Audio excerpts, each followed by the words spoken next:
ओम शांति। आज के अव्यक्त मूल्य है दिव्य पुरुषार्थी की निशानियां। तो बाबा कह रहे हैं, शुद्ध संकल्प स्वरूप स्थिति का अनुभव करते हो, जबकि अनेक संकल्पों की समाप्ति होकर एक शुद्ध संकल्प रह जाता है। इस स्थिति का अनुभव कर रही हो। इस स्थिति को ही शक्तिशाली, सर्व कर्म बंधनों से न्यारी और प्यारी स्थिति कहा जाता है। इसी न्यारी और प्यारी स्थिति में स्थित होकर फिर कर्म करने के लिए नीचे आते हो। जैसे कोई का निवास स्थान ऊंचा होता है, लेकिन कोई कार्य करने के लिए नीचे उतरते हैं, तो नीचे उतरते हुए भी अपना निजी स्थान नहीं भूलते। ऐसे ही अपनी ऊंची स्थिति अर्थात असली स्थान को क्यों भूल जाते हो? ऐसे ही समझकर चलो कि अभी अभी अल्पकाल के लिए नीचे उतरे हैं। कार्य करने अर्थ, लेकिन सदा काल की ओरिजिनल स्थिति वही। फिर कितना भी कार्य करेंगे, लेकिन कर्म योगी के समान कर्म करते हुए भी अपनी निजी स्थिति और स्थान को भूलेंगे नहीं। यह स्मृति ही समर्थी दिलाती है। स्मृति कम है तो समर्थी भी कम है। समर्थी अर्थात शक्तियां। तो मास्टर सर्वशक्तिमान का जन्म सिद्ध अधिकार कौन सा है? सर्वशक्तियां ही मास्टर सर्वशक्तिमान का जन्म सिद्ध अधिकार है। तो यह स्मृति की स्टेज जन्म सिद्ध अधिकार के रूप में सदैव रहनी चाहिए। ऐसा अनुभव करते हो कि सदैव अपना जन्म सिद्ध अधिकार साथ ही है। अपने को सपूत समझते हो।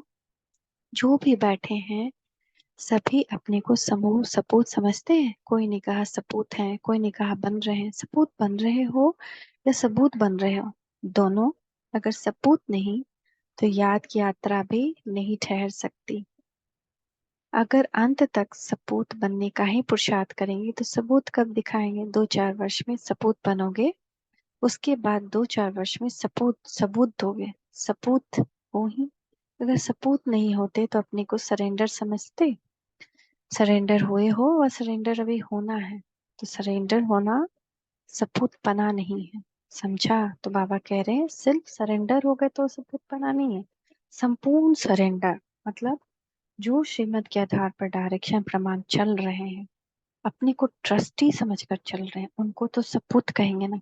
घर गृहस्थ में होते हुए भी हम ट्रस्टी हैं, है ना। बाबा ने जैसा कहा है वैसा ही कर रहे हैं, तो वो सपूत है। कहा न कहा बहुत सोच भी रिजल्ट को बदल देती है। जैसे पेपर के टाइम में पेपर करने के बजाय क्वेश्चन सोच में चले जाते हैं तो पेपर नहीं कर पाते हैं।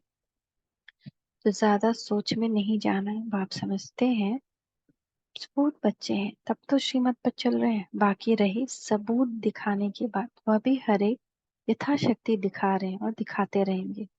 जितना बाप बच्चों में निश्चय बुद्धि है, बच्चे अपने में निश्चय बुद्धि कम है। हमको खुद पे विश्वास नहीं है, लेकिन भगवान को हम पे बहुत विश्वास है। इसीलिए हर कार्य में विजय हो, ये रिजल्ट कभी कभी दिखाई देते हैं, है ना। हर कार्य में कभी कभी हम विजय इसीलिए बनते हैं क्योंकि हमको अपने में निश्चय कम है।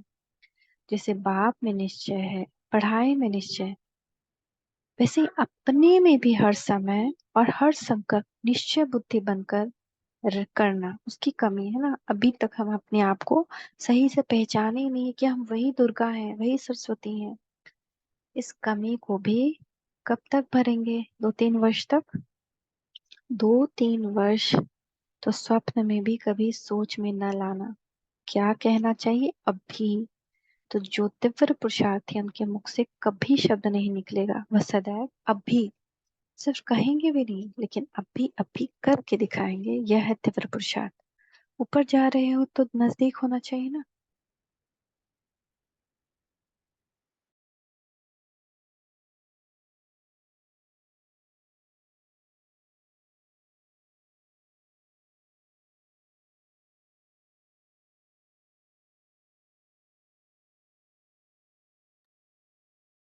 तो बाबा कह रहे हैं अभी, है ना। तीव्र पुरुषार्थी का अर्थ ही है जो बात कमजोरी व कमी की दिखाई दे उसको अभी खत्म कर दे। जब स्मृति रहती है तो स्मृति के साथ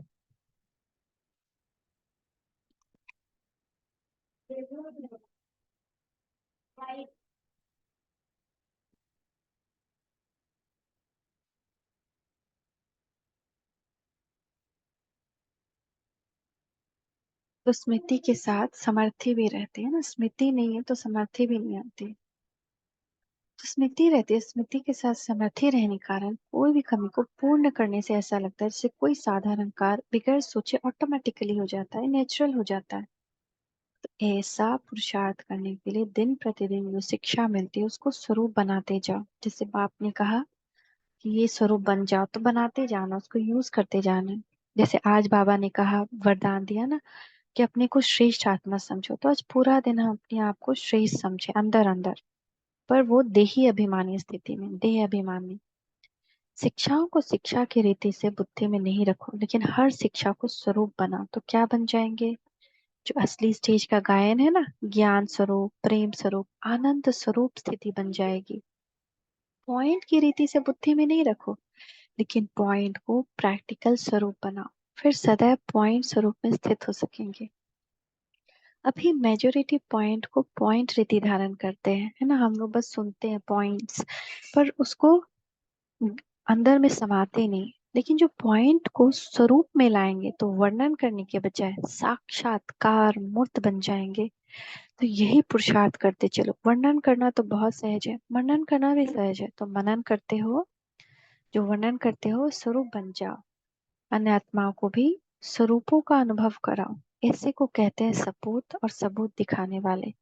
सपूत बच्चों को वफादार फरमानबरदार कहा जाता है। अभी सभी अपने को फरमान बदार समझते हैं। जब विजय का वरदान है तो विजय किसकी होती है? जब फरमान पर चलते हैं।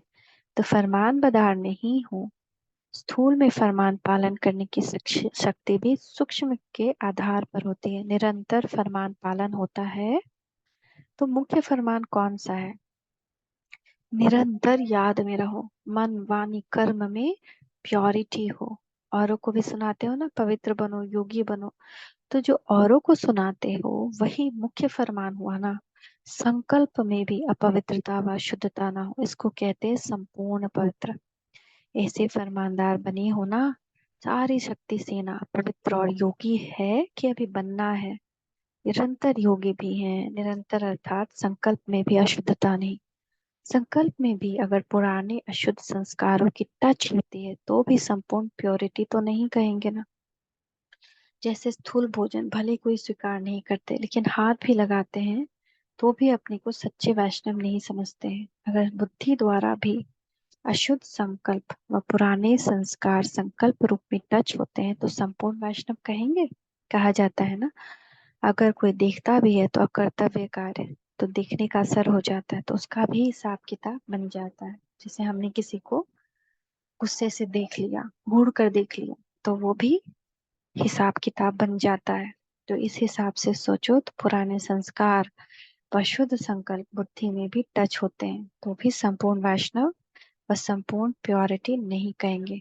पुरुषार्थ का लक्ष्य कहाँ तक रखा है? सोचो, जबकि इतनी स्टेज तक जाना है तो ये छोटी छोटी बातें अब तक इस समय तक शोभती हैं। अभी तक बचपन के खेल खेलते रहते हो, वह कभी दिल होती है बचपन की खेल खेलने की? वहां की रचना की, वहां की पालना की और वहां ही विनाश किया, ये कौन सा खेल कहा जाता है? वह तो भक्ति मार्ग के अंधश्रद्धा का खेल हुआ। माया आएगी जरूर, माया रुकेगी नहीं, आएगी जरूर। लेकिन आपकी स्टेज अनुसार, समय अनुसार विदाई लेने अर्थ आएगी, न कि ऐसे रूप में आए नमस्कार करने आए। अभी चलने की तैयारी नहीं करनी, कुछ समय नमस्कार देखेंगे तो चल पड़ेंगे। शक्तियों का सभी को अनुभव करना है। बाप दादा इसका भी त्याग कर यह भाग्य पांडवों और शक्तियों को वरदान में देते हैं, इसलिए शक्तियों की पूजा बहुत होती है। अभी से ही शक्तियों को भक्तों ने पुकारना शुरू कर दिया है। आवाज सुनना आता है? जितना आगे चलते जाएंगे उतना ऐसे अनुभव करेंगे जैसे कोई मूर्ति के आगे भक्त लोग धूप जलाते हैं, गुणगान करते हैं। वह प्रैक्टिकल खुशबू अनुभव करेंगे। उनकी पुकार ऐसे अनुभव करेंगे जैसे कि कोई सम्मुख मुझे पुकार रहा हो। ऐसे जैसे दूरबीन द्वारा दूर का दृश्य कितना समीप आ जाता है, वैसे ही दिव्य स्थिति दूरबीन का कार्य करेगी। यह शक्तियों की स्मृति की सिद्धि होगी और यह अंतिम सिद्धि को प्राप्त होने के कारण भक्त शक्तियों के भक्त शक्तियों द्वारा रिद्धि सिद्धि की इच्छा रखते हैं ना। देखिए, तांत्र मंत्र किसकी पूजा करते हैं? तांत्रिक, काली माँ की। तो जब सिद्धि देखेंगे तब तो संसार संस्कार भरेंगे ना। तो ऐसे अपना स्मृति की सिद्धि का स्वरूप सामने आता है। जैसे सन सूच फादर है, वैसे ही रिटर्न में फादर को शो करते हैं। बाप दादा प्रत्यक्ष रूप में यह पाठ नहीं देखते, लेकिन शक्तियों और पांडवों का यह पाठ है। तो इतना वफादार फरमानबरदार बनना है जो एक सेकेंड भी, एक संकल्प भी फरमान के सिवाय न चले, इसको कहते हैं फरमानबरदार। और वफादार किसको कहते हैं? संपूर्ण वफादार वे कहलाएंगे जिसको संकल्प में भी और स्वप्न में भी सिवाय बाप के और बाप के कर्तव्य और बाप की महिमा, बाप के ज्ञान और कुछ भी दिखाई न दे, ऐसे को कहेंगे संपूर्ण वफादार। एक बाप दूसरा ना कोई, दूसरी कोई बात स्वप्न में स्मृति में दिखाई न दे, उसको कहते हैं संपूर्ण वफादार। ऐसे फरमानबरदार की प्रैक्टिकल चलन में परख क्या होगी? सच्चाई और सफाई। संकल्प तक सच्चाई और सफाई चाहिए, न सिर्फ वाणी तक। अपने आप को देखना है कि कहाँ तक वफादार और फरमानदार बने। अगर एक संग सदा बुद्धि की लगन है तो अनेक संग का रंग लग नहीं सकता। बुद्धि की लगन कम होने के कारण अनेक प्रकार के संग के आकर्षण की तरफ खींच लेते हैं। तो और संग तोड़, एक संग जोड़, यह पहला पहला वादा है, उस वादे को निभाना। इसको ही कहते हैं संपूर्ण वफादार। समझा? जी बाबा। एक के संग जोड़ना है और संग बुद्धि को तोड़ना है। Thank you Baba, thank you, शुक्रिया बाबा, शुक्रिया। ओम शांति, ओम शांति, ओम शांति।